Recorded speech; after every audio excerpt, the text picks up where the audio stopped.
Hey everyone, and welcome back. We're going to be doing a deep dive today on motorcycle safety gear. Yeah, awesome topic. And we've got this great article here from a motorcycle enthusiast website. It's called Helmet to Boots, Gear That Keeps Motorcyclists Safe on the Road. Love that title. Very descriptive. Yeah, super descriptive, and it's really geared towards everyone, beginners and more advanced riders too. So I think there's going to be some good stuff in here for everyone. Absolutely. Yeah, you can never be too safe on a motorcycle. And, there's always something new to learn, new advancements. For sure, for sure. And so this article really kicks it off, with the most important piece of gear, which, as we all know, is the helmet, right? Right. It's like the first line of defense, but beyond the obvious, why is that really? Well, think about it. A helmet is not just like a hard shell, right? It's this whole system. The outer shell is designed to spread any kind of impact force over a wider area. But then you have the inner liner, which is often made from, expanded polystyrene, that EPS foam. Right. And that crushes to absorb the energy from any impact. Oh, okay. So you're basically reducing the force that is transmitted to your head. It's almost like a crumple zone for your skull. Exactly. I never really thought about the science behind that. Yeah, and it's not just about cushioning the blow.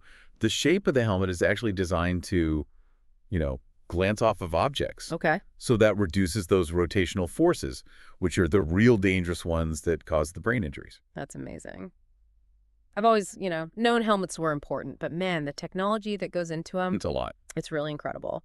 And, speaking of helmets, the article does a great job of breaking down the different types because it's not one size fits all, right? No, exactly. So you've got your full face helmets, and they offer the most protection, covering your entire head and face. Okay, so those are like the gold standard. Yeah, for safety, yeah. But then, what about those riders who Yeah. want a little more freedom or a different look? Well, then you've got modular helmets, and they offer a flip-up chin bar. So you can easily talk, get a drink, whatever you got to do without taking the whole helmet off. Yeah. So it's a good compromise, I think, for, riders who want that versatility. So it's kind of like the best of both worlds. Yeah. But I'm guessing they're not as protective as full face, right? Yeah, unfortunately not. They offer decent protection, but they're not as structurally sound as a full face, just because of that hinge mechanism. It can be a weak point. I never thought about that. The article also mentioned open face Right. and half helmets. What's the story with those? So open face helmets, obviously, as the name suggests, they leave your face exposed. They'll offer some protection, but your face is still vulnerable. Half helmets are even less, Right. covering only the top of your head. And while they may be popular with, certain riders for the retro look, it's just so important to prioritize safety over style. Yeah, that's a good point. I'd much rather be safe than sorry. So when choosing a helmet, what should we be looking for besides just the type? Well, one of the most important things is to make sure that the helmet meets the safety standards. So look for that DOT sticker. That means it's passed the U.S. Department of Transportation's safety tests, or the ECE standard that's common in Europe. Okay.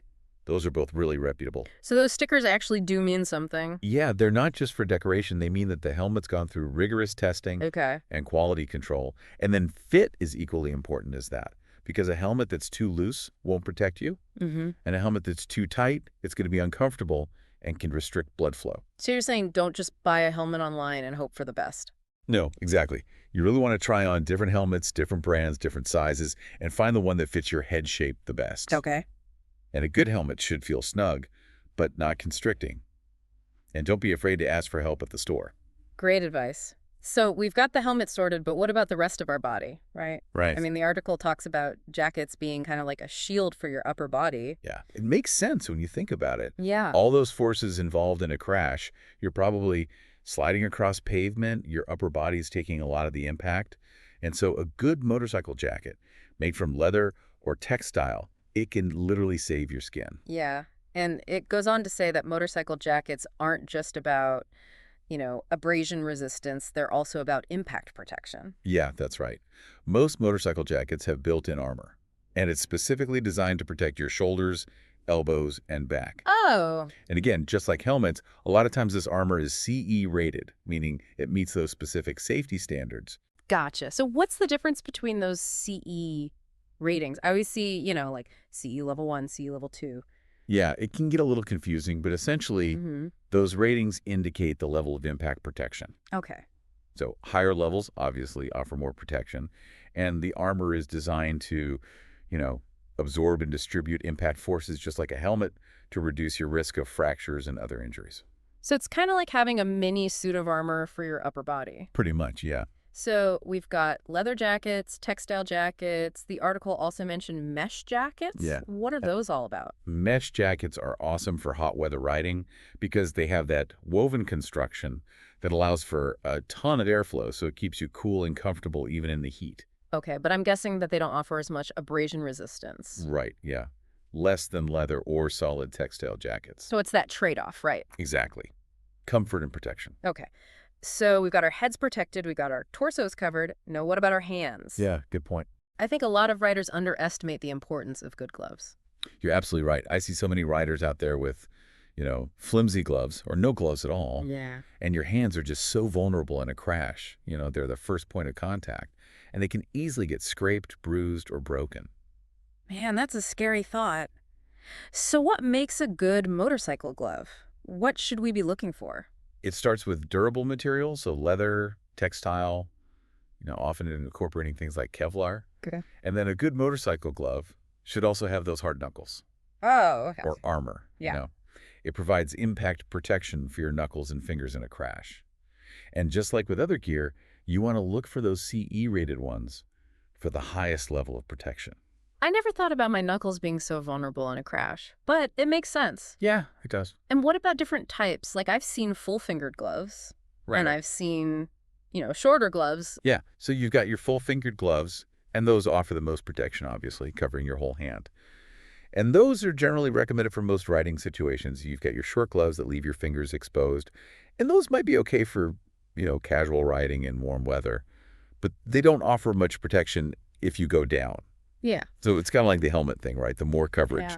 the more protection. And just like helmets, your gloves should fit snugly, but not too tight. Okay. They should allow you full range of motion so you can operate your controls. One thing I've noticed is that some gloves have like these extra layers of padding on the palms. Yeah. What's the purpose of that? It's a couple things. One, it provides additional comfort, especially on long rides, but it also helps absorb vibrations Okay. from the handlebars, which can reduce fatigue Got it. and improve grip. So it's actually a safety feature. It is, yeah. Huh. Interesting. I always thought it was for comfort. Yeah, good grip is just essential for maintaining control, especially in, bad conditions. Yeah, for sure. So we've covered helmets, jackets, and gloves. Right. What about our legs? Mm-hmm. The article talks a lot about, motorcycle pant Right. and how they're very different from, just wearing your regular jeans.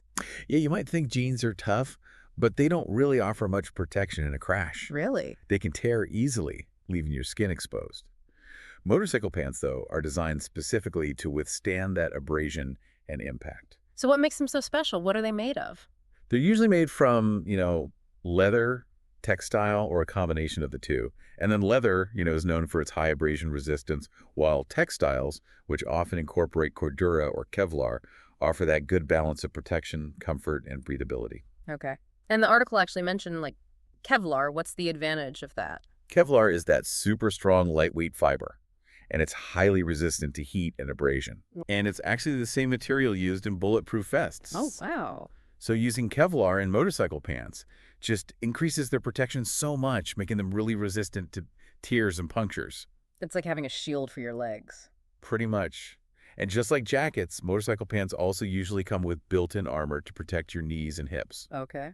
And again, that armor is often CE rated to absorb and distribute those impact forces, reducing your risk of fractures and other injuries. I mean, our legs are pretty vulnerable in a crash, especially if, our feet get caught or something. Yeah, exactly. And that actually brings us to the last piece of the puzzle. Boots. While they're often overlooked, they protect your feet, ankles, and shins. Yeah, that makes sense. But what makes a motorcycle boot different from, like, a regular work boot or a hiking boot? Motorcycle boots are designed specifically to withstand, the unique demands of riding. So they've got reinforced toe boxes and heel counters for impact protection, ankle support to prevent twisting injuries, and a lot of times they also have shin guards for extra protection. I never realized there was so much that went into boots. Yeah, and there are a lot of different types out there too. Oh, So you've got your racing boots, okay. and those are designed for, well, racing. They offer the highest level of protection with, rigid ankle support, reinforced toe sliders, and they often extend above the calf for maximum coverage. They're the gold standard for the track. Okay, so they're like the full face helmets of the boot world. Exactly, yeah. Yeah. And then you've got touring boots, which are designed for those long-distance rides. Okay. So they offer a really nice balance of protection and comfort. Uh-huh. They're usually made from leather or textile, good ankle support, and they're designed for walking and standing for long periods. So you don't want to be stuck in uncomfortable boots for a multi-day trip. No, definitely not. And then the last type is cruiser boots. And those are often more about style than outright protection. But that doesn't mean they're unsafe. Yeah. They usually have a lower cut than racing or touring boots and often have buckles and laces and, other stylistic elements. They're a good option for riders who prioritize comfort and aesthetics. Yeah, so it's all about finding the right gear for your individual needs and riding style. Exactly. And Yeah. that's what's so cool about this article is it's not just telling you what to buy, it's giving you the information to make good decisions for yourself. Right, and I think this was a great overview of the basic gear. Yeah, for sure. And I'm starting to really see how all these pieces work together for overall safety. It is. It's like a whole system. It is. Yeah, Okay, cool. Well, obviously there's a lot more to explore absolutely. when it comes to choosing and maintaining the right gear, but we're going to get into that in part 2. Sounds good. Welcome back, everyone. So we covered the basic types of motorcycle safety gear, but obviously there's a lot more to it than that. Right. There's a lot of details. What are some of the things we should be looking for when we're actually out there shopping for this gear? Yeah, and this article actually highlights some key features Okay. and considerations. Let's start with helmets again, Okay. since they're arguably the most important. Yeah. So we know we need a helmet that fits well, has the right certifications. Mm-hmm. What else? Ventilation is really important, and a lot of people overlook that. Okay. A good helmet's going to have vents that let air flow through, Mm-hmm. keeps your head cool, prevents fogging. Look for helmets that have adjustable vents so you can, fine-tune it based on the weather. That's a good point, especially, out here where it gets so hot. Right. I've definitely had my visor fog up on me before, and it's not fun. And speaking of visors, Yeah. they're Yeah. important too. Obviously, a clear visor is essential so you can see. Right. But you might also consider a tinted visor for, those bright sunny days. Yeah. Some helmets even have those photochromic visors that darken automatically. Oh, wow. It's like transitions lenses for your helmet. That's cool. Yeah. And the article also mentioned shell materials, Okay. different types. That can matter too. Does it? Yeah, helmets can be made from a variety of materials. So polycarbonate, fiberglass, carbon fiber, sometimes even composites. Okay. And each material has pros and cons in terms of weight, strength, and cost. So carbon fiber's like the lightest and strongest, but also the most expensive? Exactly. Yeah, it's the gold standard for racing helmets, but it does come at a price. Right. Polycarbonate's more affordable. Okay. Offers good protection, but it's usually a little heavier. Fiberglass is a good middle ground, Okay. a good balance Gotcha. between those. So there's really is a lot to helmets. There is. What about jackets? Any kind of, hidden gems there as far as features? Oh, yeah, tons. Fit is super important. A jacket that's too loose isn't going to protect you properly, Right. and one that's too tight is going to be uncomfortable. Restrict your movement. Mm. You want a jacket that lets you move freely, but doesn't bunch up when you're riding. That armor should sit snugly in place, covering those key areas. Yeah. And the sleeves should be long enough to cover your wrists when you're reaching for the handlebars. Okay, so how do you know if a jacket fits properly? Like, are there any, tips? Yeah, you just want to make sure you can move your arms around comfortably. Okay. Reach forward like you're on the bike. The armor should stay in place, Okay. and the jacket shouldn't ride up. That makes sense. What about the closures? I've seen jackets with zippers, snaps, Velcro. Does that matter? It can. The closure impacts the fit and the durability. Okay. Zippers are usually the most secure, Okay. but they can be bulky. Snaps are a little less secure, Mm-hmm. but they offer a more streamlined look. Velcro's good for adjustability, Okay. but it can wear out over time. Interesting. I'll have to look out for that next time I'm shopping. And then features like pockets and vents. Are those important too? Oh, yeah, definitely. Pockets are essential. Right. You need to carry your phone, your wallet, Yeah. keys, all the essentials. And vents, like we talked about with helmets, are crucial for staying cool, especially in the heat. For sure. All right, switching gears to gloves. What about those? Besides, good material and armor, what should we be looking for? Wrist closure is huge, Oh, okay. and people don't always think about that. Mm-hmm. You want a secure wrist closure to keep those gloves on in a crash. Velcro is pretty common, Right. but some have buckles or straps, which can be a little more secure. Oh, that's a good point. I never really thought about that. Yeah. And you'll notice some gloves have extra layers of leather on the palms and fingers. Yeah, what's that about? That's for reinforcement. It just adds some extra abrasion resistance in those high wear areas and also helps with grip, especially when it's wet out. Smart. Okay, what about pants? What should we be paying attention to there? Fit is crucial for pants too, just like jackets. Mm-hmm. You want them snug, but not restricting your movement. Armor should be in place, covering your knees and hips. The length should be right too. You don't want your ankles showing. Right, got to be fully protected. Exactly. And then there are different waist closures too. Okay, yeah. What's the difference? Usually it's zippers, buttons, or Velcro. Zippers are the most secure. Buttons give you that classic look. Okay. Velcro is good for adjustability. Some pants even have adjustable waistbands, which is nice. Oh, cool. Yeah, so you can get the right fit. And boots, ankle support is key.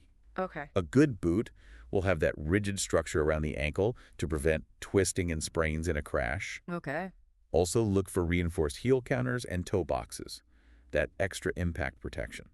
Makes sense. And what are those metal plates I see on some boots on the toes? Oh, those are toe sliders, and they're designed to protect your toes from abrasion if your foot slides along the pavement. Okay. Especially important for, sport bike riders who are leaning hard into turns. Right. Wow. That's pretty intense. It is. So that's a lot of features. It is a lot. But there are a few more general tips that apply to all gear. Okay. What are those? Always choose gear specifically designed for motorcycling. Yeah. Don't try to use work boots or ski gloves. Right. Got to use the right tool for the job. Exactly.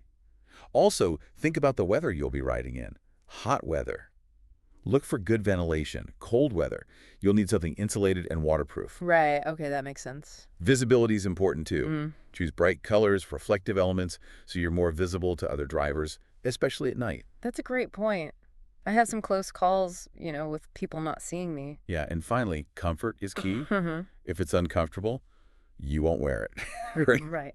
So take your time, try on different options, find what fits well and feels good. Yeah, this is super helpful, all these features and considerations. Good. But I think there are still a lot of misconceptions out there Oh, absolutely. about motorcycle safety gear. Like, Yeah. what are some of the most common ones that you hear? Oh, the biggest one is that it's uncomfortable and restrictive. Yeah, some gear can be bulky, like racing gear, Hmm. but technology's come a long way. Mm-hmm. There are so many comfortable options that are still protective. That's true. I have a textile jacket that's so comfortable I sometimes forget I'm wearing it. Exactly. Another one is that it's too expensive. Right. Yeah, good gear can be an investment, but it's an investment in your safety. Mm-hmm. And when you think about the potential cost of medical bills after a crash, Oh, yeah. it's really a wise financial decision. It's like pay now or pay later. Exactly.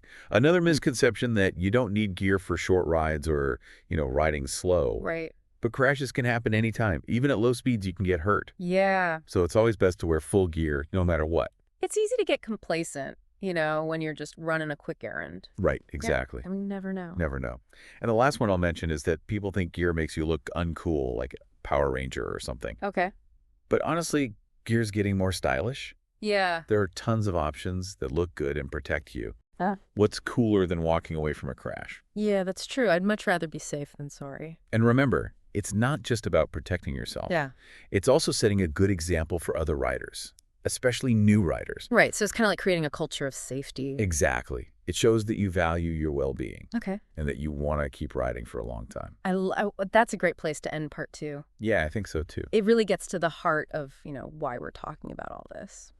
Welcome back, everyone, for the final part of our deep dive into motorcycle safety gear. We've covered a lot of ground. Oh, yeah. From the science behind helmets to the importance of ankle support in boots. Mm-hmm. It's been quite the journey. Yeah, it really has. I think we went beyond just the basic gear types. Yeah. And we really unpacked some of the deeper considerations. Yeah, and I think one of the biggest takeaways for me is it's not just about having the gear, it's about understanding, why it's important and how to use it properly. Right, that's the difference between just, wearing it and actually embracing safety. For sure. One thing that really stuck with me was this idea of safety gear as a system. Yeah, It's not just about the individual pieces, but how it all works together to protect you. absolutely. It's Uh, like, think about a knight mm-hmm. in full armor, like all those pieces, the helmet, the gauntlets, the greaves, it all had a purpose Right. and it worked together. Wow, that's a great analogy. Yeah, motorcycle safety gear is very similar. So we shouldn't just be thinking about, individual pieces, but like the whole ensemble. Exactly. And just like a knight wouldn't go into battle with, damaged armor, Right. we shouldn't ride with damaged or ill-fitting gear. Right.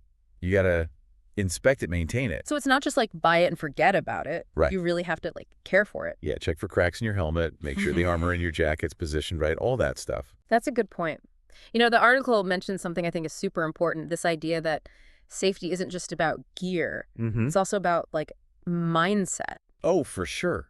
Being a safe rider, it's more than just the equipment. Yeah. It's awareness, it's riding defensively, making good choices. It's about, respecting the risks of riding Right. and being responsible for your own safety. That's a great way to put it.